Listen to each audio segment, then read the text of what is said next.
जनगणना का मुद्दा दे तो वो 6 महीने से जातिगत यही बोलते रहते हैं। तो राहुल गांधी को कोई गंभीरता से लेता नहीं है। तो परिवार बचाने के लिए लग रहा है, पर मुझे उम्मीद नहीं इस बार कि उनको और ज्यादा निराशा हाथ लगेगी राहुल जी को और अखिलेश को। प्रधानमंत्री आदरणीय श्री नरेंद्र मोदी जी के नेतृत्व में आप भारत रत्न मत दो चौधरी चरण सिंह जी को।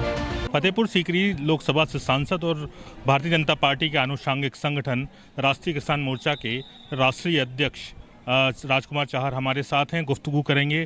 चार साहब, लगातार राहुल गांधी न्याय यात्रा लेकर उत्तर प्रदेश में आ रहे हैं। तमाम तरीके के आरोप प्रत्यारोप राहुल गांधी द्वारा भारतीय जनता पार्टी पर लगाए जा रहे हैं, क्या कहना है? देखिए, राहुल गांधी पे अब लगातार बोलते रहना अब हम लोग को भी थोड़ी शर्म आने लग गई है। अब राहुल गांधी पे क्या बोले, अब देश की जनता उन्हें गंभीरता से लेती नहीं। उनको उनके जो पार्टी के डायरेक्टर हैं अलग अलग प्रकार के मुद्दे दे देते हैं। अब वो उन मुद्दों पर शुरू हो जाते हैं। जैसे आजकल उनको जातिगत जनगणना का मुद्दा दे तो वो 6 महीने से जातिगत यही बोलते रहते हैं। और पहले भी आपने देखा होगा कि किस प्रकार मोदी जी के प्रति उन्होंने अपमानजनक शब्द कहे और उनकी सदस्यता तक गई थी कानून के द्वारा। तो राहुल गांधी को कोई गंभीरता से लेता नहीं है। और उत्तर प्रदेश में जिस प्रकार राहुल गांधी या अखिलेश यादव, उनका गठबंधन पहले भी था, फिर भी नए सिरे से हुआ है। वही शराब है पुरानी, वही शराब पुरानी बोतल है। दोनों शहजादे हैं, राजनीतिक राजतंत्र परिवार से दोनों आते हैं और अपनी परिवार की जो पृष्ठभूमि है और परिवारवादी जो भ्रष्टाचार आकंठ रूप से जो डूबी हुई पार्टियां हैं, वो मिलके मोदी जी का विकसित भारत का सपना और उनको परिवार बचाओ को सपना, तो परिवार बचाने के लिए लग रहे हैं। पर मुझे उम्मीद नहीं इस बार कि उनको और ज़्यादा निराशा हाथ लगेगी राहुल जी को और अखिलेश को, क्योंकि इस बार देश के यशस्वी प्रधानमंत्री आदरणीय श्री नरेंद्र मोदी जी के नेतृत्व में, गृह मंत्री श्री अमित शाह जी के मार्गदर्शन में, नड्डा जी के संगठनात्मक कौशल में और उत्तर प्रदेश के मुख्यमंत्री योगी आदित्यनाथ जी के प्रदेश के नेतृत्व में भारतीय जनता पार्टी उत्तर प्रदेश की 80 की 80 सीटें जीतने जा रही है। किसान मोर्चा के राष्ट्रीय अध्यक्ष हैं। एमएसपी की बात चल रही है, लगातार प्रदर्शन हो रहा है। 23 फसलों पे एमएसपी की बात हुई, सरकार 5 पे मान रही है। क्या मानना है?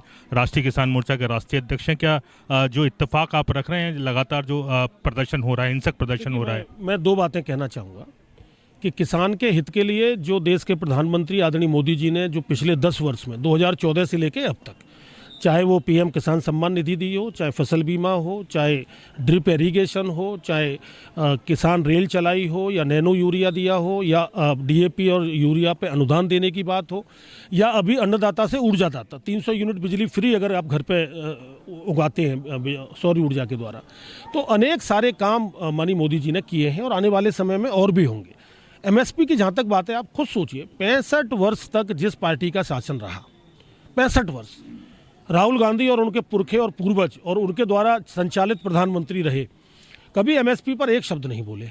स्वामीनाथन आयोग की रिपोर्ट जब पेश की गई तो मनमोहन सिंह जी की सरकार थी और 10 वर्ष तक स्वामीनाथन आयोग की रिपोर्ट टेबल के नीचे पड़ी रही, लागू नहीं की। मोदी जी ने आने के बाद लागू की।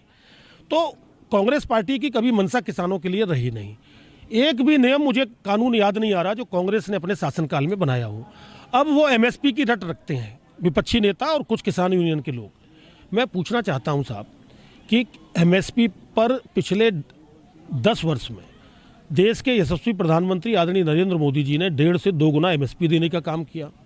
रिकॉर्ड उत्पादन हुआ है, रिकॉर्ड एक्सपोर्ट हुआ है, किसान की आय निरंतर बढ़ रही है। किसान के लिए सड़कों का काम बनाना, ई मंडी, इनाम मंडी के द्वारा काम करना, मीठी शहद क्रांति करना, अनेक प्रकार के काम मोदी जी कर रहे हैं। एमएसपी बड़ा गंभीर मुद्दा है, इस पर अभी बहस होने की आवश्यकता है। मैं आपके चैनल के माध्यम से एक बड़ी महत्वपूर्ण बात बता रहा हूँ। अनेकों वर्ष पहले जब इंदिरा गांधी जी भारत की प्रधानमंत्री थी तो उत्तर प्रदेश में एक लेवी आंदोलन हुआ था।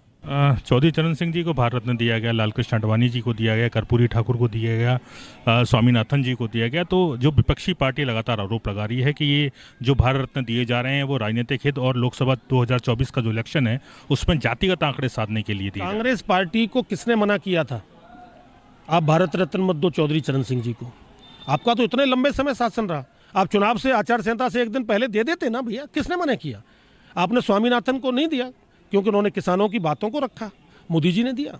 देखिए, मैं अपने जीवन की अगर आपको बात बताऊं तो हम तो उन कार्यकर्ताओं में से हैं जब 90, 91, 18 के दौरान दीवारों पे लिखा करते थे धारा 370 हटाओ, राम लला हम आएंगे मंदिर वहीं बनाएंगे। तो मेरे जीवन में अगर आप मुझसे पूछो तो धारा 370 वो हमारे सामने हटी और मेरा सौभाग्य है कि मैं सांसद हूँ।